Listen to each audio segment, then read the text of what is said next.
Hey, everybody, and welcome to another week of Think, Engage, Thrive, where we bring you fantastic entrepreneurs to teach you all about starting your business and what you can expect as you grow and scale your business. And tonight, just like always, we bring you interesting entrepreneurs. This guy, Henry Woodman, is not like anybody else we've had on the show, and that's why I'm happy to have him. He's a guy that started out very entrepreneurial. When he was in college, he played video games just like a lot of people did, but instead of realizing that he didn't want to spend his own money, he started putting video games in laundromats so that he could feed his addiction, which I think is just a funny story. And he went on from there. He's been all around the world. He started a game show in Chile, I believe. He's been a producer of films. He's got another film that he's starting soon. He's built tech platforms. So really, I don't know what you call him, a Renaissance man, a Leonardo da Vinci of tech. I don't know, but it's interesting. So I'd like to hear his story. So we're going to bring him on, and we'll hear what he has to say about his life. But I think it's good, fun stories. You don't usually get this. Usually everybody is, I started out in college and I started selling such and such, and then I built this and I built this. This guy's all over the place. He's all over the world. He's all over the country doing things, all different stuff. I mean, a game show in Chile. I don't know how you get from playing video games and putting video games in a laundromat to building a game show in Chile and then producing and then building technology. So I'm interested to hear that whole evolution, and I think you will be too. So let's bring him on. Henry, glad you're Good. here. Thanks for coming on, and can't wait to hear this story. Thanks, Phil. That was an awesome intro, man. I feel like, who is that guy? I want to Yeah. meet him.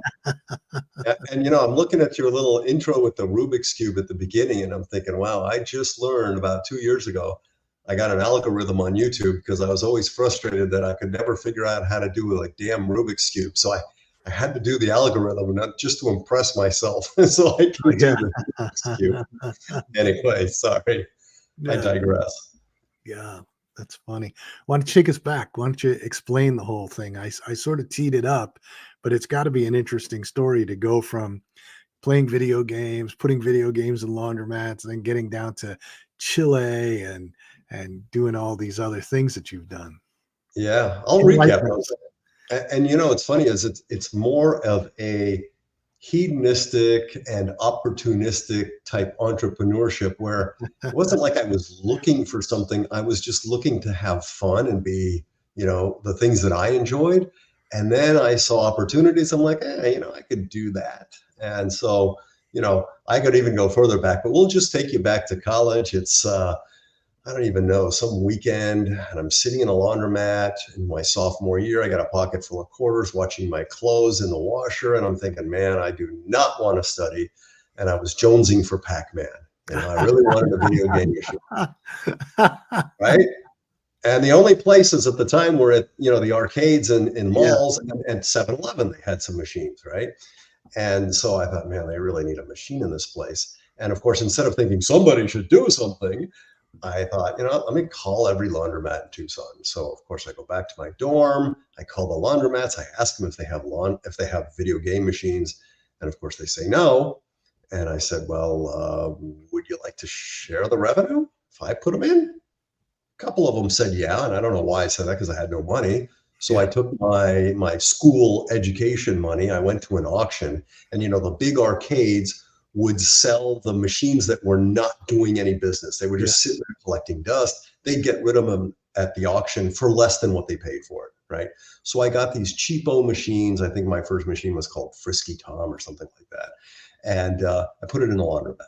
And lo and behold, people, captive audience, put quarters in it just to yeah, pass the time, right? So I thought, okay, so let me buy another. And then this continued on until I kept the money I got from one, I bought another. And then I'd move them around because, the people at the laundromat would think, man, what idiot put this machine in here? And then they come back and go, I finally figured out they got a better machine. It was still yeah, a bad machine, but, they fed it with money. So, after I graduated college, sold the business, got a little bit of money to at least keep me alive in Los Angeles. I moved to Los Angeles thinking, you know what, I want to get in the movie business. I want to produce and direct films. And of course, that did not happen, but that was the goal. And I ended up on travel films, which started as what's called a PA, production assistant. And I'm traveling around. Then I'm a sound guy, assistant director. Eventually, I'm a producer, right? Yeah. And I'm producing travel films for about a couple of years. All in, I'm about 10 years into this travel film stuff. And one of the places we shoot was in Chile. Mm. And so we had a partner with a production company there that supported a lot of the equipment and the infrastructure. And so Chile at the time, this is in the late 80s, early 90s, went from a dictatorship to a democracy. And as a result, opportunity presents itself. They have new television stations and a new television network. And what are they looking for? Content, right? Mm-hmm. So I called the guy up, my partner down there, and I said, listen, I'm going to fly down. I got a great idea. We're going to pitch it to the new network. I fly in as this quote unquote American producer, like I really know what the hell I'm doing. And I steal an idea from a US show. I go down there, I pitch it. I have this nice little presentation. They love it. A couple of months later, we're in production, goes on the air, and it was a huge success because it was catering to the younger demographic. And Chile at the time was a very young demographic. And I thought, this is really cool, but I'd rather be living in the US. And at the time, somebody introduces me to digital editing, right? Where you can cut and paste film just like a Word document. I thought, that is the coolest thing ever. I love it. It makes life a whole lot easier. Right. Then they give me a CD-ROM and they show me a 360-degree virtual tour. And I thought, whoa, I don't even have to travel with 5 guys and 17 pieces of luggage. I'm going to set up a company and produce virtual tours for the travel industry. Mm-hmm. So I do that. It's called World Travel Vision. After a couple of years of delivering CD-ROMs to hotels and destinations so that they can take to the trade shows, they said, how do we get this stuff on this new World Wide Web thingy, right? Now we're in the mid to late 90s. And I'm like, well, I don't know, send them a CD-ROM. And they say, yeah, we did. They don't know what to do with it. There's no standard. Again, opportunity. So I'm like, all right, let me see what I can do to help, right? So we start out by linking our virtual tours with a little applet to play it to the Expedias and the Orbitses and the Travelocities of the world. And then we realize that the real thing is not the nice to have, which are virtual tours, it's the need to have. It's the photos. This was a problem that needed to be solved because the early reservation systems could tell you the rate and the availability, but there were no pictures, right? You go for these older people like myself, you go to a travel agency on a corner, a brick and mortar store, and they had a cryptic green screen with some, text that they never had pictures. Yeah. And so the pictures created a tremendous opportunity. How do you size, tag, categorize, and send them to all these travel sites and all the new ones, right? And the tour operators and stuff. So we pivoted. I don't know anything about technology, I might add. So I thought, you know what, we can do this. I got to hire some smart people and get some technology people to write some foundation. And we created a company called ICE Portal, Internet Content Exchange. And that was kind of morphing from digital to virtual tour production to virtual tour distribution to then photo distribution. So now, if you go to any travel website on planet Earth and you see pictures of hotels like the Wyndhams and the Hiltons and the Hyatts and so on, they generally will have come from my servers. Oh, that's fantastic. I was lucky as hell. Yeah, still a great story. So I that was one of my big questions was, how did you go from a hit game show in Chile to film production and travel? But you just sort of, expanded. I connected the dots. Yeah. That's funny. It's true. I think a lot of entrepreneurship is just taking advantage of opportunities or the ability to see the opportunity. Because I think a lot of people don't ever see the opportunity. Like you said before, somebody ought to do something about that versus I'm going to do something about that. True.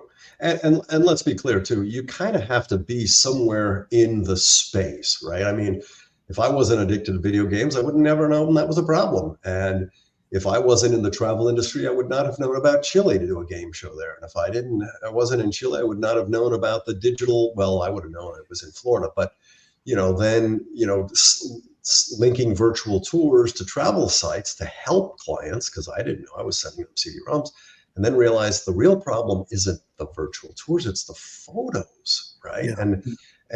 And continuing to be a production company with virtual tours means I would be commoditized. It would be a race to the bottom, because any kid with a camera and a computer was now a competitor, right? So the distribution was really the value prop that said there's a huge moat, because anybody can build the technology, but connecting to thousands of sites took me decades, right? So that was a huge barrier to entry. Mm-hmm. Yeah, I would think so. So you've also recently written a book. Talk about that. Yeah. Well, and you're I'll be turning honest, that into a movie. Yeah, I can't write my way out of a paperback. So I did not write the book. I'll explain the story. My father, who was a really great writer, wrote the book. Now, 40 years ago or longer, when I moved to Los Angeles with dreams of producing and directing film, my father was a travel writer. He wrote nonfiction stuff. And one day he's moving, and in the garage, there's a manuscript sitting on there, and my sister's helping him move. And she says, "What's this?" And he explains, "It's a love story I wrote, kind of like a tribute to a friend." She says, "Dad, love story? That sounds interesting. Can I read it?" She reads it. She falls in love with it. She calls me up. She goes, "Oh my God, this would make a great movie. I'm going to send this to you." Right? This is all hand typed stuff. So it sits on my nightstand for months. Finally, I get around to reading it. I could not put it down. I was in tears. I called my dad. I said, "Dad, this is amazing. I love this. I don't have a lot of money, but can I buy the rights to the..." He says, "Yeah, I wasn't even planning on publishing it, but yeah." So I buy the rights. And then I think to myself, wow, how nepotistic of me, thinking that my dad wrote this great movie-worthy book, right? So I call a friend of mine up who's producing a movie at the time. And I said, "Listen, Doug, you got to read this. I just want your opinion." He goes, "Henry, I'm in the middle of a movie right now. I don't have time." So 3 days later, he calls me up and he goes, "I couldn't put it down. I love it.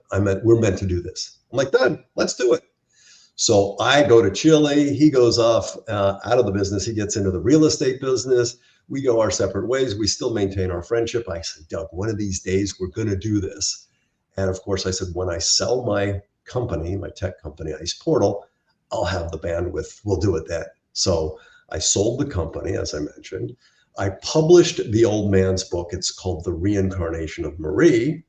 And now that is the springboard, if you will, to develop the TV series, which instead of a movie, and again, opportunity. It's hedonistic because it's something I want to do, but not something I would recommend because it's the 1% that are actually making money in the movie business. Yeah. But the reality is there are more opportunities with more content distributors, right? The streamers. So before, 40 years ago, it was a handful of studios that controlled the world, right? Yeah. Now there's more opportunity, but then again, any kid with an iPhone and a computer is also a competitor. Well, that's true. I mean, it's so easy to put content out on YouTube, but it's not easy to get eyeballs on it. It's not easy to make it interesting. It's true that every kid with an iPhone or a video camera, they're out there making clips and making short videos, but in some cases it just doesn't hold because it's not necessarily interesting. It still has to be interesting content. I know a lot of people that are making videos and putting them out on TikTok every day, but they're not getting views because it's just not interesting. Well, it's a big paradox for me because first of all, there's a ton of opportunity, but secondly, we have morphed, thanks to the smartphone, into an ADD generation, right? We don't have the attention span, and then many of the streamers are watched sort of in the background, if you will, because I'm sitting there watching TV, I'm looking at my smartphone, or I'm doing something else, right? Yeah. And this particular show is really cool because we go and jump into we lay out a bunch of pieces of the puzzle and it all comes together at the end. But if you're not paying attention, you may go, I missed that, right? Yeah. And this is a fine line that people walk now, is like, how much attention is somebody really paying now on the streaming shows? Or are they, in the background cooking or doing laundry or something, right? And then how much time do they have? Because now the younger generation is all into TikTok and, short form YouTube stuff. So it's a challenge when the distributors have to determine how they're going to create and distribute content. Yeah, it's interesting in that we with Crunch Growth, we place a lot of connected TV ads for brands, and which is OTT channels, Netflix and Roku and all these places, and it's much better from the tracking perspective than just doing traditional television. Traditional television, I can go. I don't even want to bore the audience, but I could tell you that we wasted millions of dollars with one of my startups doing television, and I learned the hard way that the media buyers don't know what the hell they're doing. But when people get hooked on a show that's interesting to them that they watch on Netflix, they'll binge watch it. If it's 20 episodes, they'll watch 20 episodes in a weekend. And sometimes they skip the ad, sometimes not. It depends on the ad. It depends on what you're doing.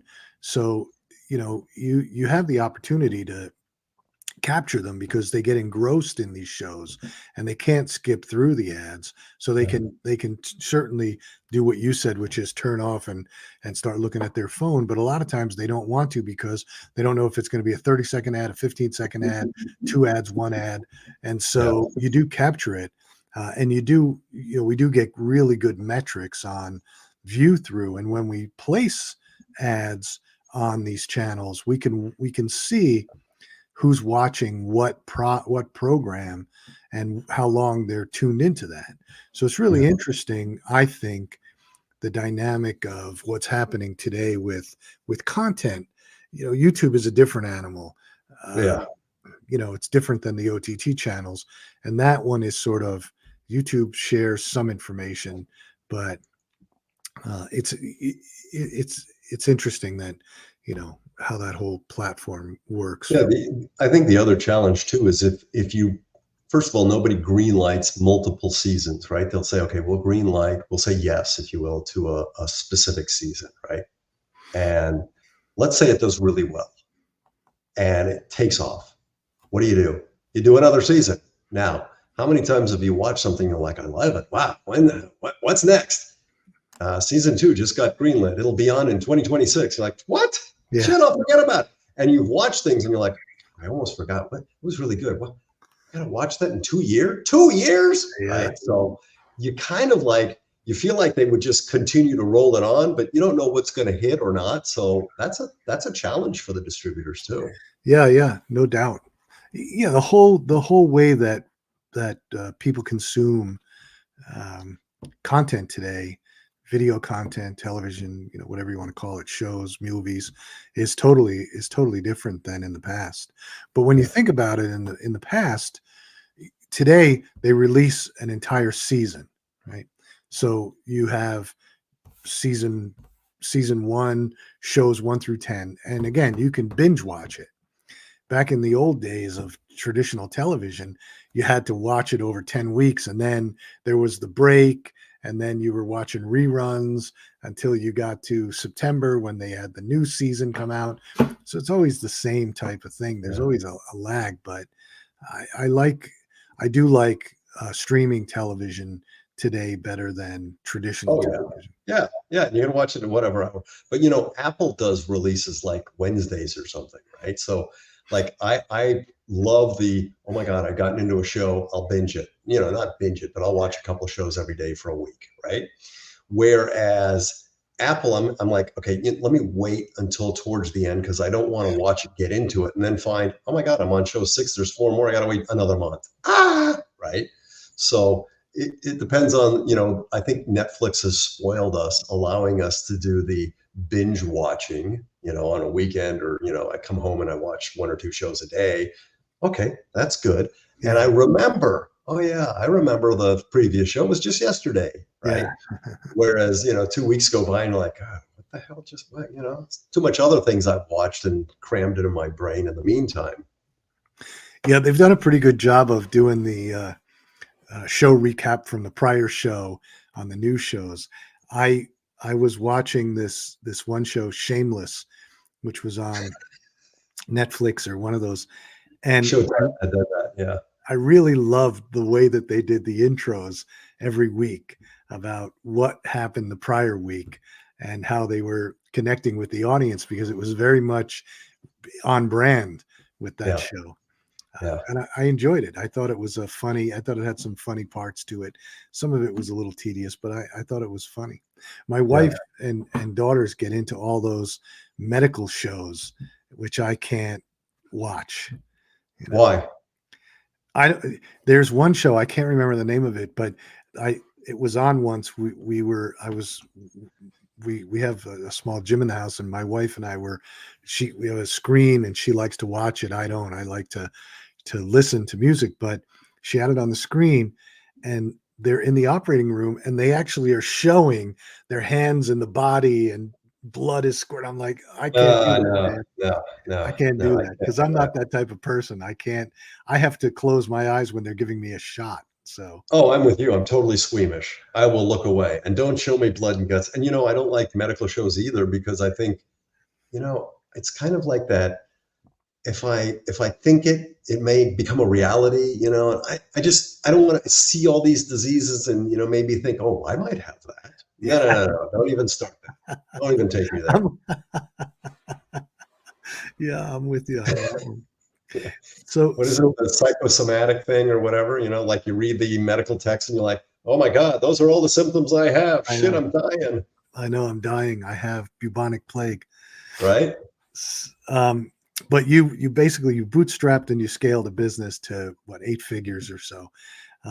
So any advice for entrepreneurs on how to scale the business, or were you one of those overnight successes that took 20 years?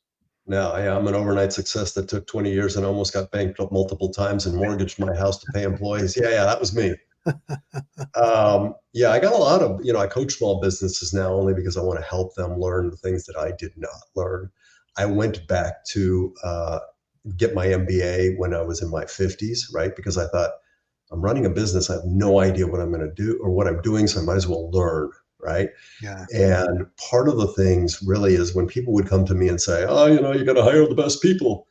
I'm thinking, I can't even afford to pay myself. You want me to pay the best people? I can't afford these people, right? Or you got to have a vision. You got to have a culture. You got to have KPIs. I'm like, what the fuck is a KPI? I yeah, didn't know any of this stuff, right? So it's kind of, it's like the paradox of the difference between drowning and treading water, yeah, right? If I said, look at this YouTube video or read this book, it'll tell you how to tread water. yeah, Okay, you got it? All right, Phil, I'm going to throw you in the deep end. You're going to be flailing your arms around, mentally, physically exhausted. You think you're going to drown. You believe you're going to die, right? And in large part, that's kind of like running a business. If you don't know what you're doing and you haven't done it before, yeah, you have to get in and slowly get in the shallow end, move your hand. You understand how it works so that you're not going to go under, right? And eventually go deeper and deeper until you can tread water with mentally and physically being calmer and, okay, I'm not going to die. But many, many times I thought, all right, this is the end. I'm going to be asking you, the next line is, would you like fries with that burger? I mean, that's kind of the reality you live in as an entrepreneur. So first thing is, what problem are you solving, right? Is it really a problem, or is it a problem and you're building a better mousetrap? Because if somebody tells me something along the lines of, yeah, I love clothing, I'm going to make a boutique shop on Main Street. Really? Is that a problem? I mean, come on. Okay. And then what exactly do you think is going to happen that you can be better than somebody else if there is a competitor, right? right, What are you going to do differently? What are you going to do better? And I got to tell you, a lot of it is mindset. You will have to learn. And I say that because I didn't know, and all of these hurdles and mountains and mistakes, if I didn't overcome it, I would, I would not have survived. And I found myself, in a scrappy panic to say, I'm not going to let this go. I mean, there were a lot of times where we were days away from bankruptcy, right? And I have to say I'm lucky in the United States. You can do a lot of this stuff, and there were opportunities at the time with the internet starting out, right?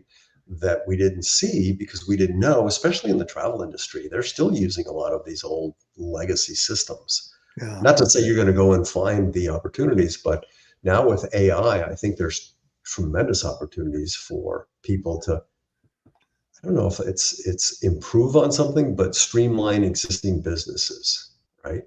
So at the end of the day, I think that clearly understanding what you're trying to solve, where you're going, letting the team know, here's what we're doing, here's how we're going to get there. We're all rowing the boat in this direction, right? This is our culture, right? And here's how we're going to measure ourselves, the key performance indicators. Now I know what a KPI is, right?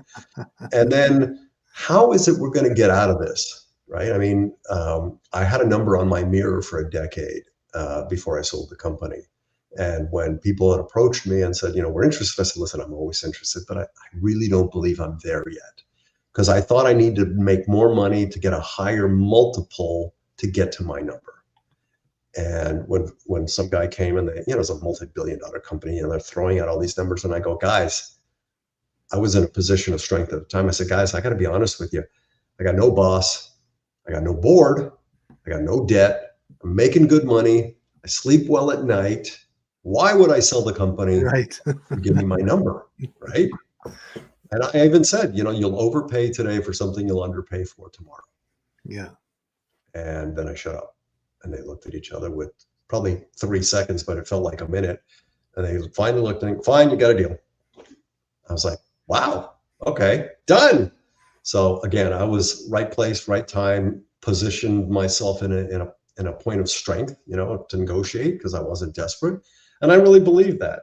Of course, that was a year before COVID. You know what happened to the hospitality industry in COVID. Yeah.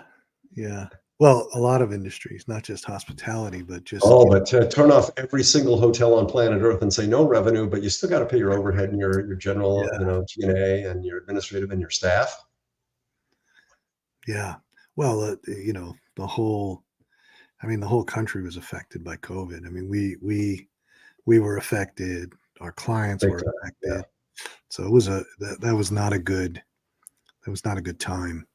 But I do agree with something that you said, where you said, we want to get a team that we're all rowing the boat in the same direction. Because when I got my MBA, they used to say, you always want to hire people who are smarter than you. And it never fit well with me, because there's a lot of people who are smarter than me, but if I hire them and they aren't looking at things the same way, we don't have the same point of view about where we're going, then they're worthless to me. So I don't care about hiring people smarter than me. I want to hire people who have the same drive, dedication, and direction. There's So the cultural fit. Yeah. yeah, it doesn't matter. There's a lot of smart people out there, but they don't necessarily know how to get from point A to point B the way that I do. And I've also, been in the position where we're days away from bankruptcy. I mean, Yeah. I've been there, running out of cash, maxing out credit cards on a Friday to make payroll. Yeah. It's a scary part. And I tell entrepreneurs when I coach them, and fear is always the big discussion, right? Fear is always the point that they get worried about when they start a business, right? It doesn't matter what age. And I always say the same thing. What's the worst case scenario? The worst case scenario is you lose money. You're not going to die. You're not going to starve. You've had a job, you had a career, you've got an education. Chances are you can get a job again. You may have to move back in with your parents for a couple of months, but unless your wife works, and then she can keep it going for a little while, but it depends. But you're not going to die. So Yeah. what's the fear? You're going to lose money, but you can always make more money in life. But if It's you don't it's take really that chance, you'll always regret it. Yeah, it's really easy to say because I said the same thing, but when you're there, man, the world is like crashing in upon you. And the other thing is, when you're younger and you can afford, you're not going to fall that far. Right. When you're older and you've got a house and a mortgage and kids and a car payment and people that depend on you, wow, that's a little scarier. But when I'm a kid, it's like, what are you going to take from me? I got nothing, Yeah, right? exactly. Yeah, yeah.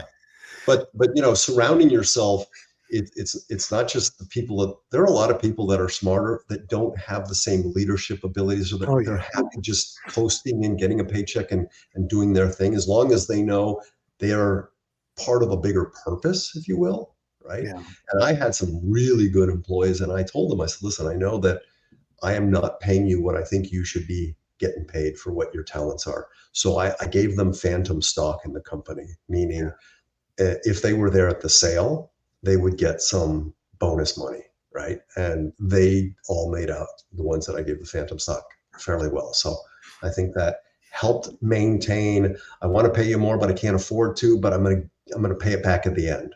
You Yeah. know. Yeah.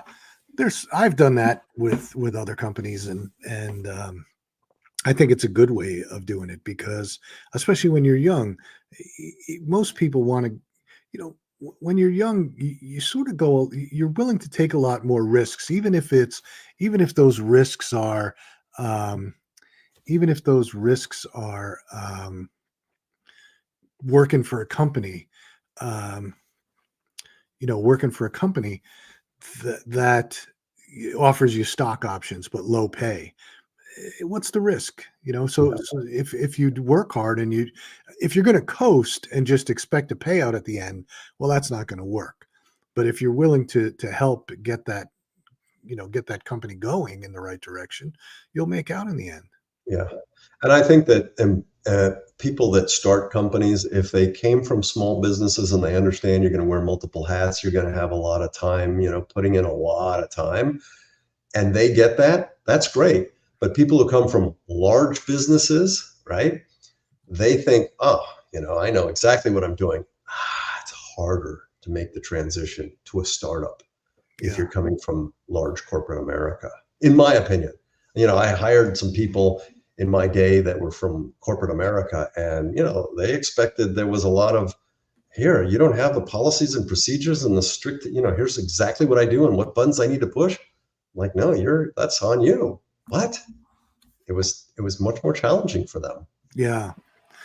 I had a we worked with a startup a couple of years ago, and these guys, when we got involved with them, they were doing hundreds of thousands of dollars a year, not millions, nothing, hundreds of thousands.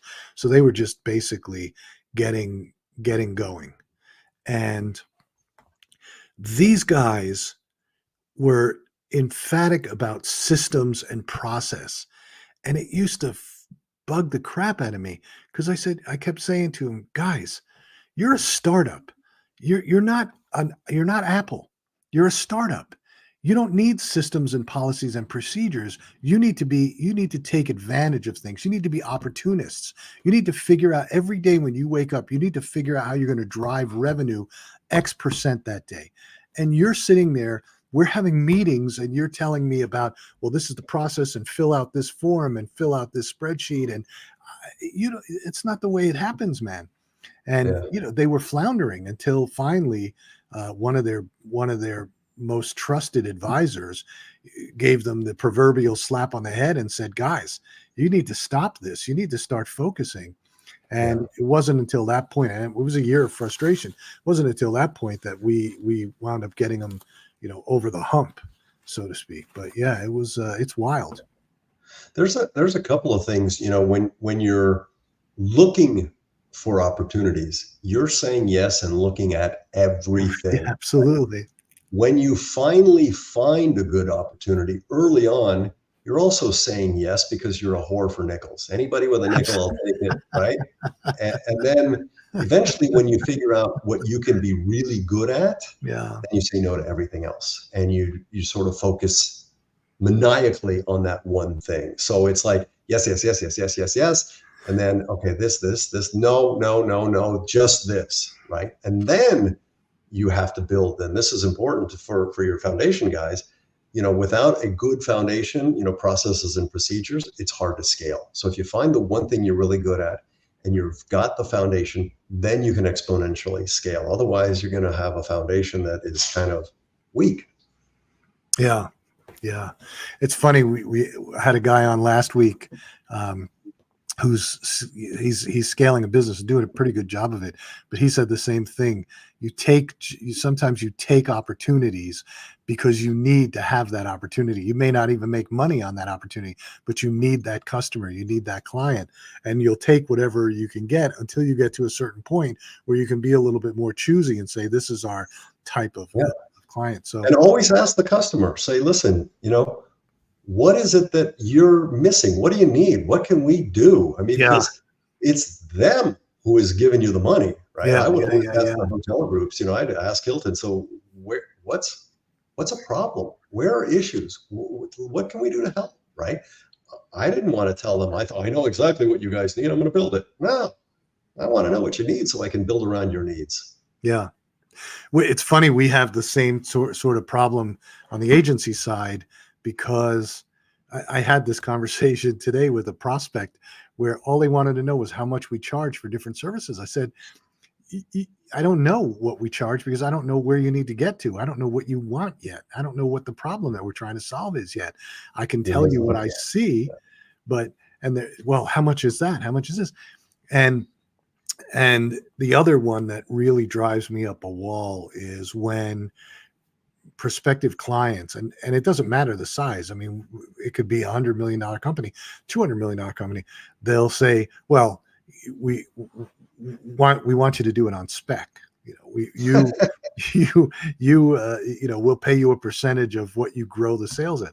And I always say the same thing. So you want me to invest in the company, in your company, that you're not willing to invest in. Exactly. So it's not going to happen.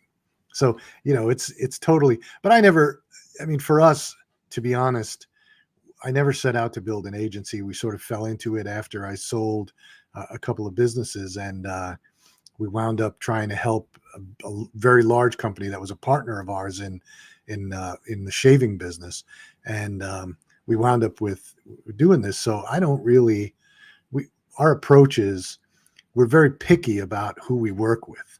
We don't just work with anybody. We work with people that we think we can help and who are receptive to help. I don't really care if you're a $500 million a year company and you want to give us $40,000, $50,000 a month.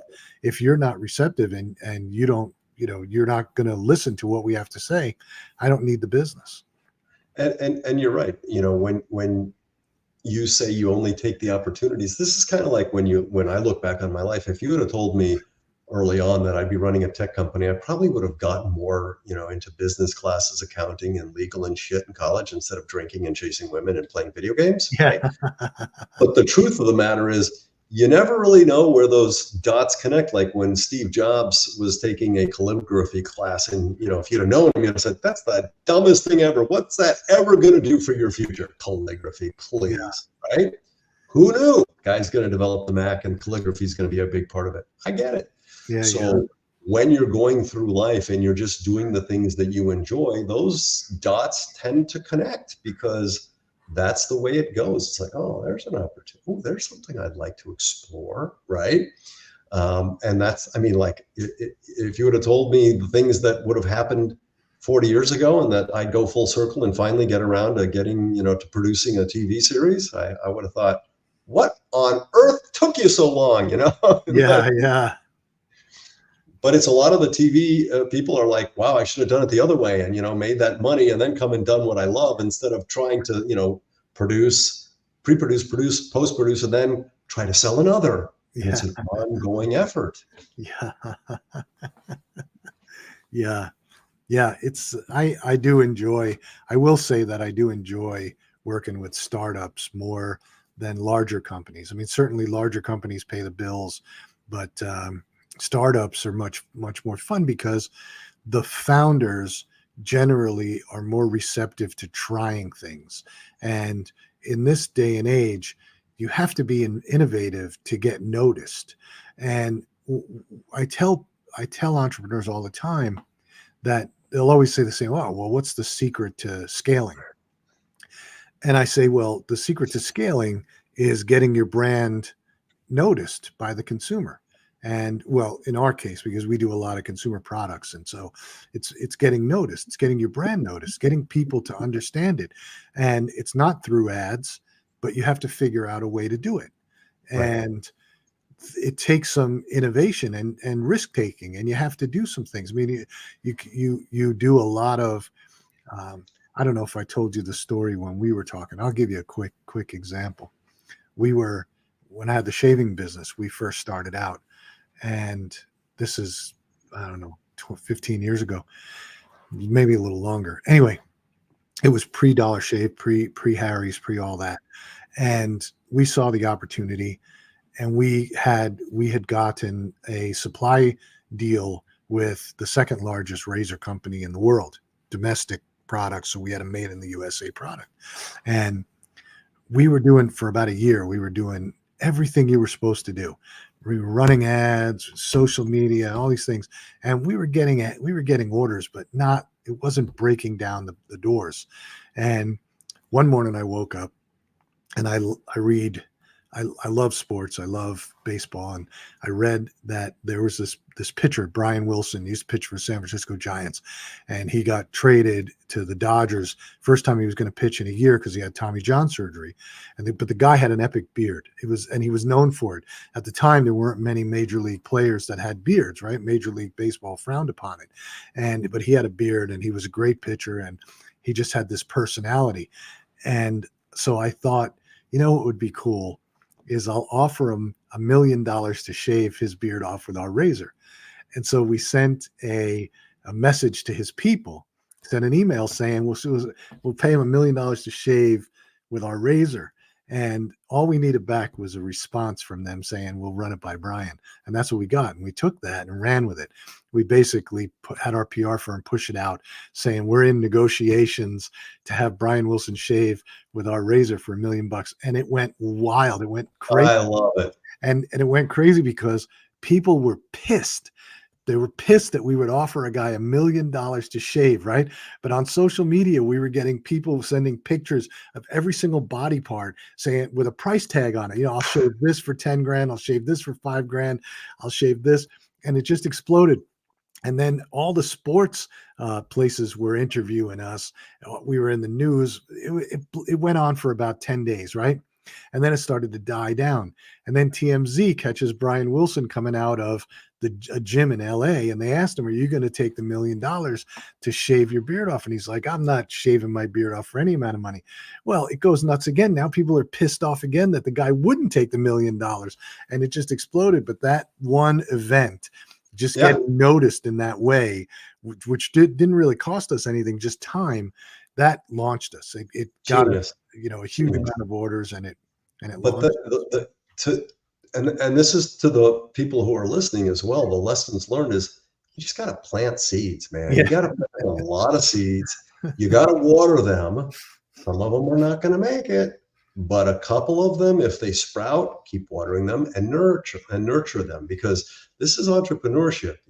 I'm doing podcasts now because I'm presenting awareness for the book, the Sure. Reincarnation of Marie, because for me, it's planting a seed. Sure. You never know where this stuff leads, those opportunities plant. And you put that out there, which is great because, hey, it costs you nothing except a ton of great viral marketing. I mean, seriously, that was awesome. And so that's my point. There's another guy that I had on the show a long time ago, but he's also all over the place online, a guy named Jim James, and he wrote a book called The Unnoticed Entrepreneur. And his whole point was that throughout his career, he did things to get noticed. He did stunts, jumping out of airplanes, just things like that. And I love that because people remember that stuff. They're not going to remember your $10,000 video ad that you ran.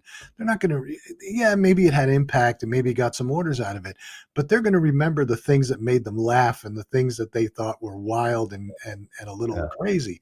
It's got to be family friendly, but you don't want to go out there and do anything that's not Oh really man, family. until you said family friendly, I was almost there. No, it reminds me of Richard Branson, and even though he doesn't really need it, he just puts Virgin on it and it goes. But he Yeah, does a lot of cool things promoting he his does. businesses. He does. And look at Red Bull. I mean, look at what they do. They've got everybody in the world doing outrageous challenges to Right. put the Red Bull sticker on it, and all they do is sponsor the show at this Yep. point.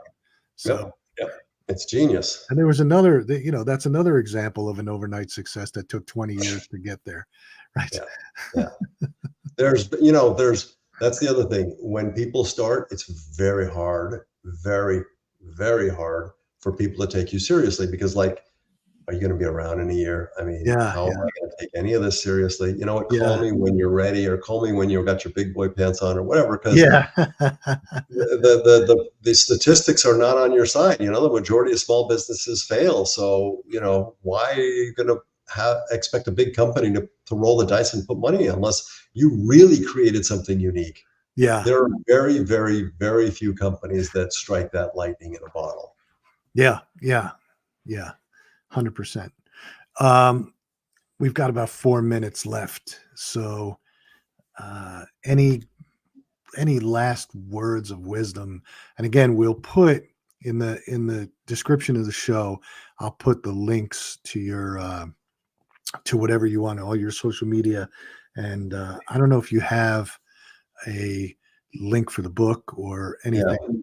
Yeah. I'll mention that and then I'll give you the words of wisdom. The book is pretty much the information is at mariethestory.com.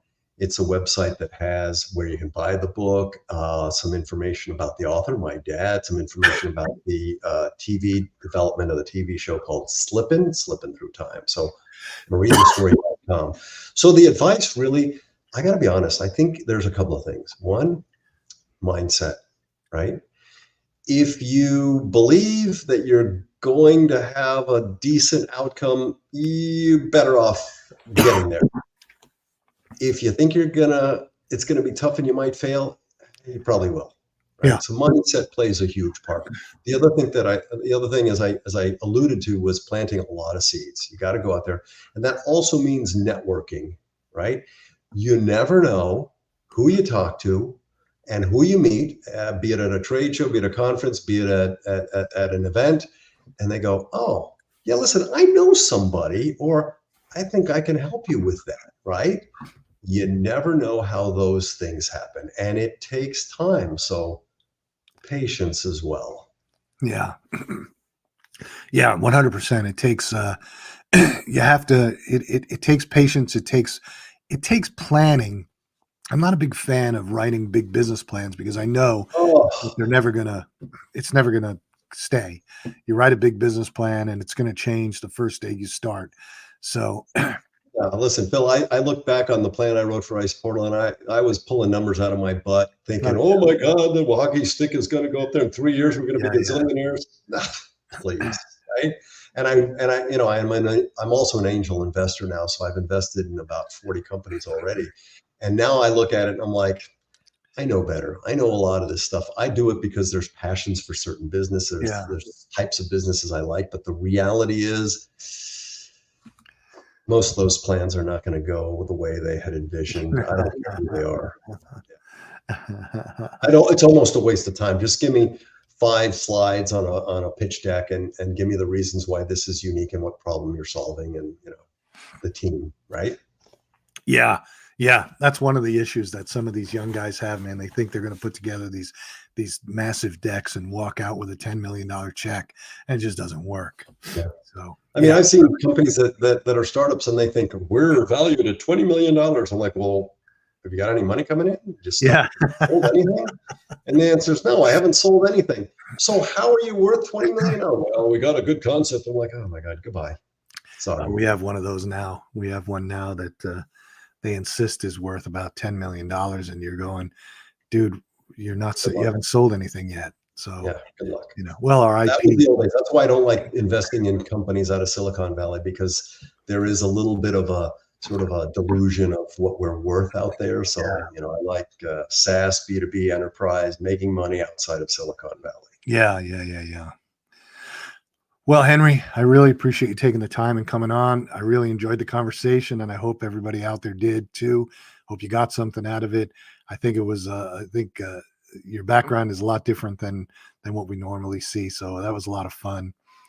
So, Thank you, Phil. all Thanks. right, If anybody wants to connect, there's LinkedIn and Facebook and Instagram on that webpage as well. You can find me anywhere. great. I appreciate it. Thank you, Phil. Again, thanks for being everybody. on.